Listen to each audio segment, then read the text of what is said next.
حکایت سرگذشت حضرت داوود. طالوت و جالوت دو پادشاه بودند که با هم اختلاف داشتند. طالوت از بنی اسرائیل بود و به خدا ایمان داشت و جالوت بت پرست بود. و موقعی که جنگ میان این دو گروه به مرحله سختی رسیده بود و طالوت از شکست خود بیمناک شده بود، داوود به کمک او رسید. داوود فرزند یکی از خوبان روزگار خود بود و نسب او به یهودا یکی از پسران یعقوب می رسید. داوود 4 برادر بزرگتر داشت که گوسفندداری می کردند و او در کودکی زنبیل بافی و آهنگری و نجاری آموخته بود، اما چون زندگی در صحرا و جنگل را دوست داشت مدتی هم چوپان شد و گوسفندهای برادران خود را شبانی می کرد. و هنوز داوود خیلی جوان بود که به فرمان پدر خود برای همکاری با لشکر طالوت و شکست دادن بت پرستان وارد جنگ شد.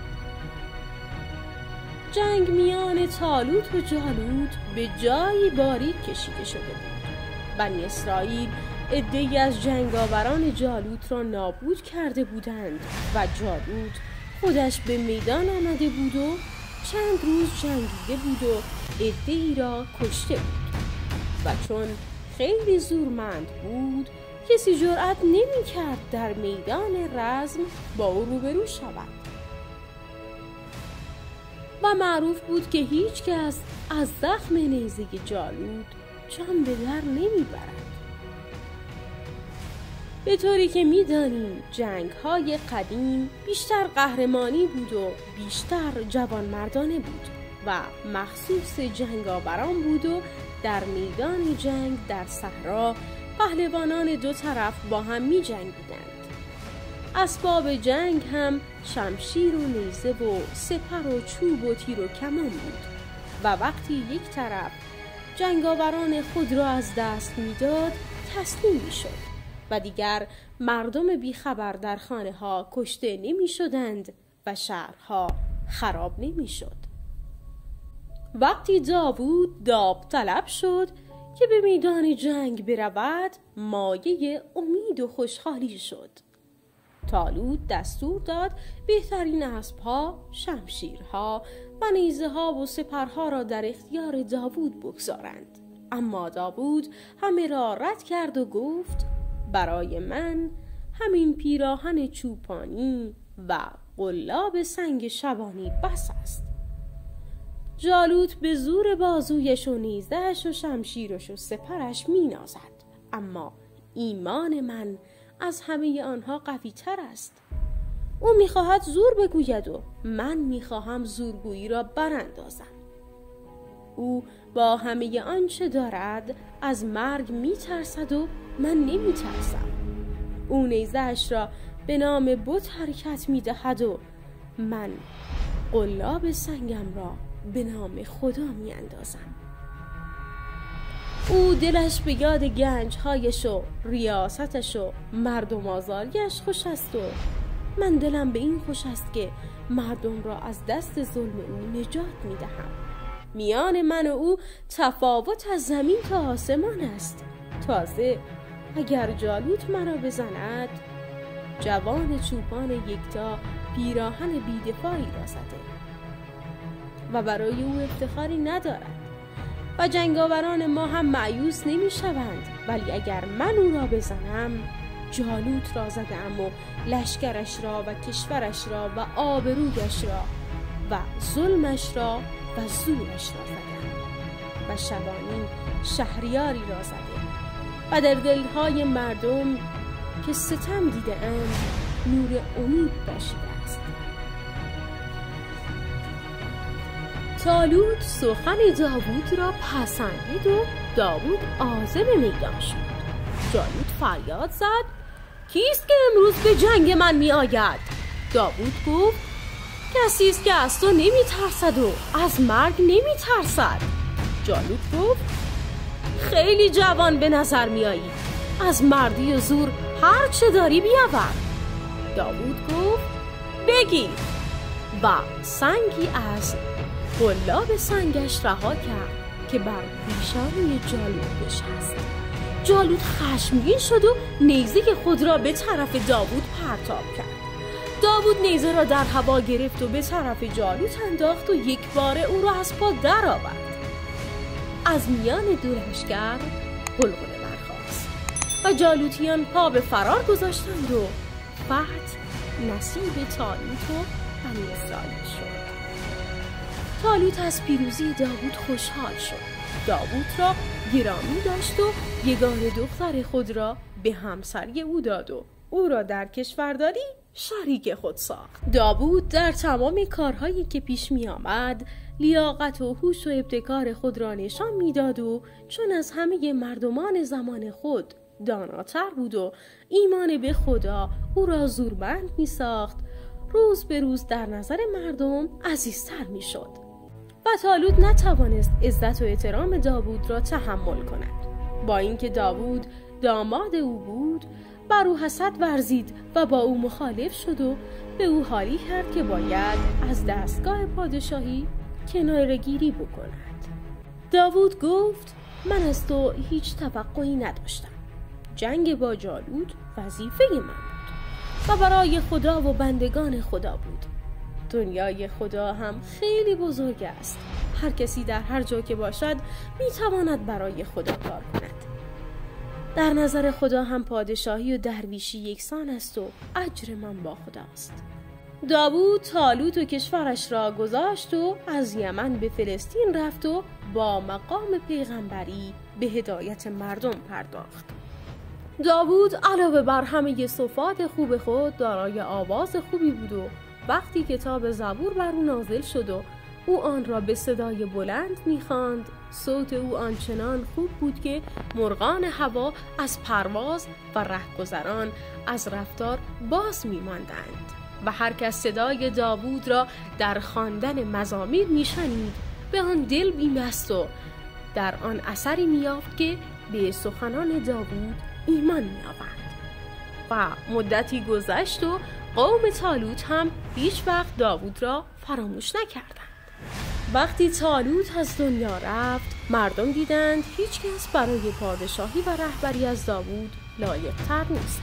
گفتند داوود جالوت را شکست داد و اوست که میتواند ما را از آسیب دشمنان حفظ کند. داوود را دعوت کردند و کشور را به دست او سپردند. اما همین که خبر فوت طالوت به اطراف رسید، ناامنی شروع شد و دشمنان از هر طرف به گرفتن شهر طالوت طمع کردند. یکی از کارهای داوود در این هنگام ساختن زره بود که پیش از آن به فکر هیچ کس نرسیده بود. داوود آهن را نرم کرد و از آن رشته ساخت و پیراهن‌های آهنین بافت و دستور داد پهلوانان آن زره ها را زیر لباس بپوشند و به جنگ دشمنان بروند. به زودی آوازه در افتاد که سربازان کشور داوود همه رویین تن و آهنین بدنند.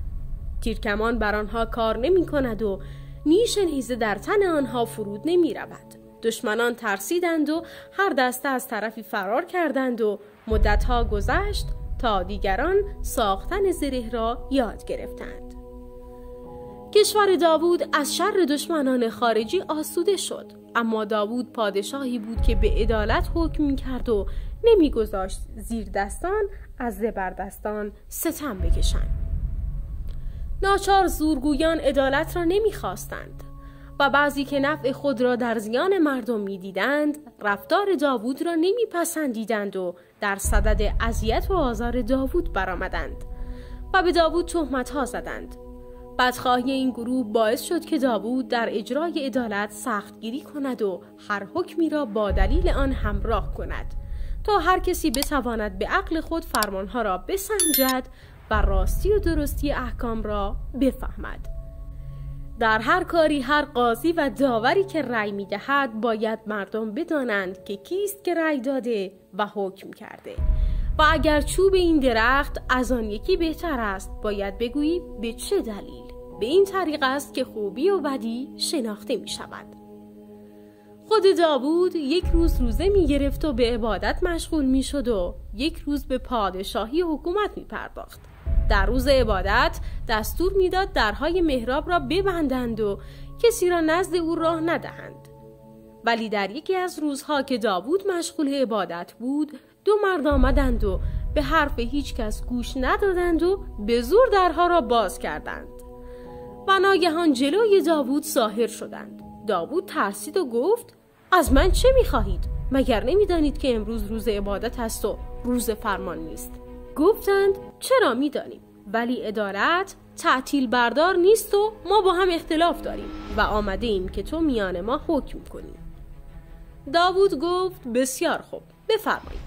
یکی گفت موضوع این است که برادر من 9 دونه میش دارد و من 1 میش دارم و او میخواهد این یکی را هم از من بگیرد.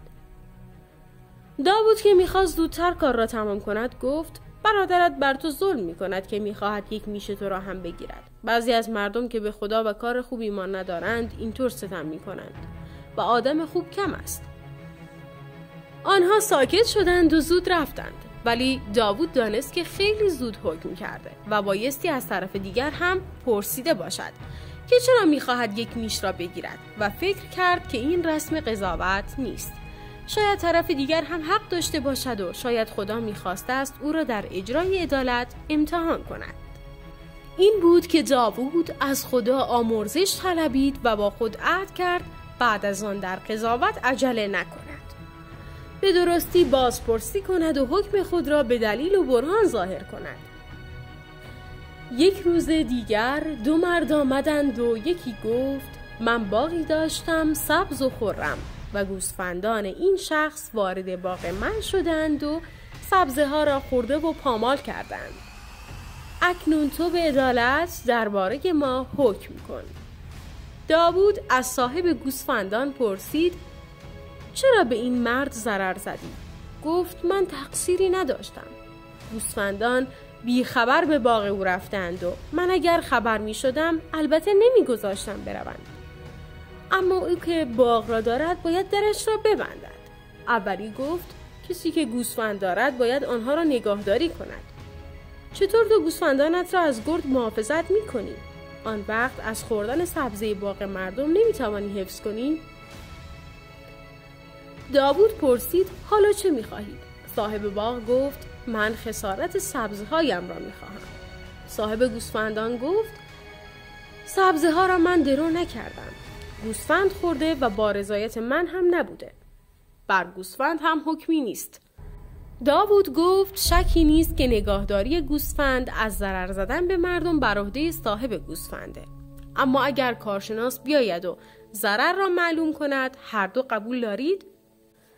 صاحب باغ گفت نه، کارشناس قیمت سبزه ها را معلوم می کند اما قیمت عمر من را معلوم نمی کند. من از دیدار سبزه ها هم لذت می بردم و حالا مدتی باغ سبزه ندارد. صاحب گوسفندان هم گفت نه، من اصلا حرف هیچ کارشناس را قبول ندارم.